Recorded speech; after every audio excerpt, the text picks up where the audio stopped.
Hey Jack. Hi, how you doing, man? Pretty good. Hey, you know that last episode we talked about indoor markets in the wintertime? About where to sell your stuff on indoor? Yeah. I got a question for you. When I was at a market a few weeks ago, I heard people talking about what booth space they wanted. The way it was set up, it was kind of like a gymnasium almost, and it went booths were set up all around the outer track, and then another set of booths were set up around the inner track, and then you walked in between the two tracks. Can you visualize that? Yeah. Some people were saying, "Oh, I want the seat the booth that's right by the door." Some people were saying, "No, you want the middle track because that's when people are ready to spend their money after they've looked at some stuff already and kind of compared prices." Some people were saying they want the bathroom spot. Is it true that the booth space bathroom closest to the bathroom, yeah, not in the bathroom? That's a big joke, and it's not. There's a lot of merit to it. Is it true that the booth that you get is really important to how much you're going to sell at one of these markets? I think it is. Really? Yeah. Matter of fact, some of your larger swap meets, like the Rose Bowl in Southern California, that's a famous one, the Rose Bowl. What is that? The college, Anaheim Cat.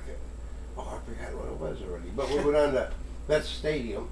Everything's set up by where the location is. Same way when you see a carnival lot or a concession, when you see the fairs, different locations. The closer to the front and the first to the right is always more expensive than on the left.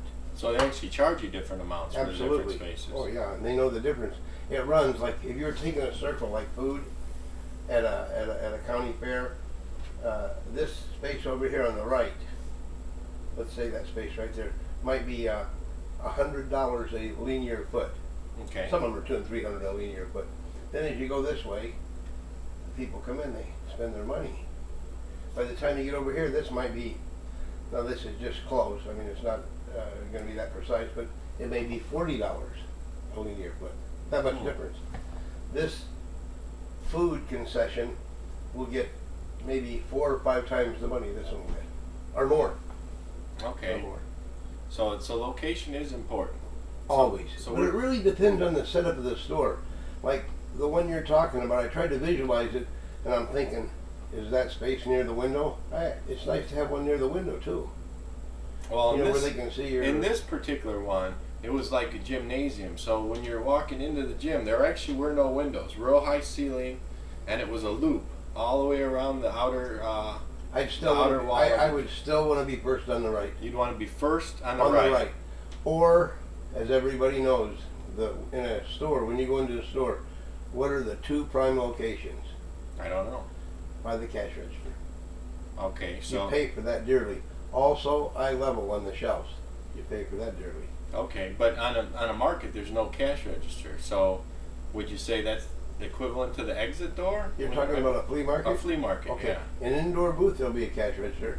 Well, but not one. I mean, it looked like every one of these booths was collecting money for the stuff that they sold. Oh, okay. Yeah. Well, that's a little different, too. They know what they're looking for. A lot of people collect certain things. So, when it comes to antiques and collectibles, I don't think it would make a difference. But the difference would not be as near as much like with food or something like that. But if you had your choice, first choice is going to be first spot on the right. I'd take first in on the right. Say that spot's full. Where are you going to go next? Next to that. Okay, closest to the beginning. I don't want to be on the left because we as human beings turn instinctively to the right. But don't you think some people, like, say I'm going in to buy a pair of shoes, and I know that 3 or 4 people are going to be selling the shoes in this market. Well, my first guy to the right, he might be selling them for $20, and I might say, well, hey, I might be able to find them cheaper. I'm not going to buy them right away. I'm going to see what the other guys have got them for before I make the purchase. You're absolutely right. A lot of people shop like that, but the majority of people are impulsive buyers. Okay. They see it, they like it, they buy it. Okay. As a matter of fact, price has little to do with something if you really like it, especially at a swap meet. But people do, they're conscious at a swap meet. Everything, that's another thing I like about this business. Everything is variable. Everything. Gotcha.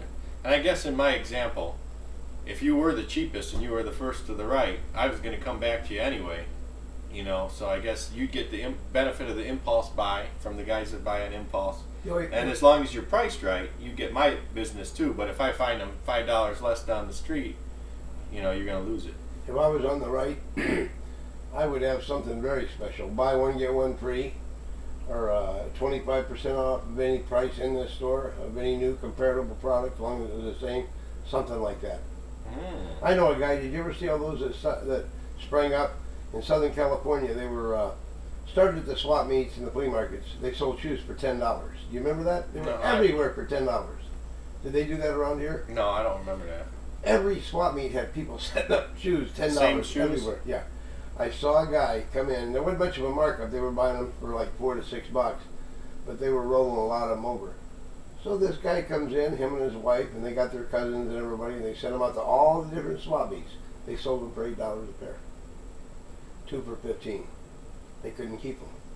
Really? Till the other people caught on and dropped their price. A couple bucks makes a big difference. Oh yeah, yeah. What can you buy? Well, you can't buy a lot, but we recognize value. We're all looking for a bargain. Have you ever tried like a deal where you say I'll price match any other booth in the market if somebody finds a cheaper price? Always. I always use that, but I whisper that. I don't let everybody know that. Hey, look, if you find something else like that and they do happen to have a better price, somebody might have given it to them and it might not be that good a quality, you come back to me and I'll check it out. I'll check it out. If they come back with, you can tell, with a ridiculous price. First of all, if it's $20 and they found it for $12 or $15, you don't mind doing that anyway, because you probably would have sold it for that anyway. Gotcha. All right. Well, that's important. That's an interesting thing for these winter markets, because you know, if we're gonna sell the stuff, we want to get set up in the right spot. No sense. One of the best signs I had up in my store, one of the most popular signs. I had a store, when you walked in, to the right was my cash register, and I had a big horseshoe. You know, showcases, and of course the gold, silver, and all that was in there, the real good stuff. Everything I bought went into that horseshoe. But I had a big sign up there that said, everything marked up double, half price today. That's true. good. That's a true story. That's good. All right. Thanks a lot for the tips, Jack. You bet. Take care. Bye.